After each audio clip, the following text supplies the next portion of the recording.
આગ વરસાવથી ગરમીમાં શેકાયું છે ગુજરાત। તેમાંય બુધવારે અમદાવાદમાં ફરી એક વખત આકાશમાંથી જાણે લૂ વરસતી હોય તેવો અહેસાસ લોકોએ કર્યો છે।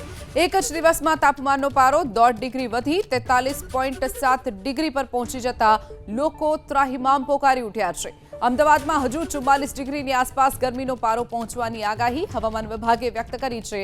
સાથે જ આગામી 7 દિવસ સુધી રાજ્યના મહત્તમ તાપમાનમાં કોઈ મોટો ફેરફાર થવાની શક્યતા નથી, એટલે કે એક સપ્તાહ સુધી આકરી ગરમી લોકોએ સહન કરવી પડશે।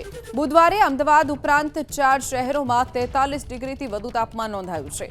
કંડલા એરપોર્ટ પર 43.2 ડિગ્રી, અમરેલીમાં 43.1, રાજકોટમાં 43 ડિગ્રી, સુરેન્દ્રનગરમાં 42.2 ડિગ્રી નોંધાયું છે તાપમાન, તો ગાંધીનગરમાં 42.2, ડીસામાં 41.4, ભુજમાં 40.8, વડોદરામાં 40.2 ડિગ્રી, ભાવનગરમાં 40.2 ડિગ્રી ગરમી નોંધાઈ છે।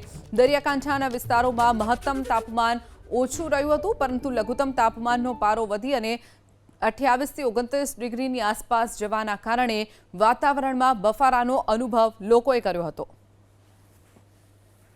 તો સતત ગરમી વધી રહી છે અને જે રીતની ગરમી અત્યારે પડી રહી છે ત્યારે હજુ પણ આ જ પ્રકારની ગરમી એક અઠવાડિયું પડે તેવી પણ શક્યતા વ્યક્ત કરવામાં આવી રહી છે।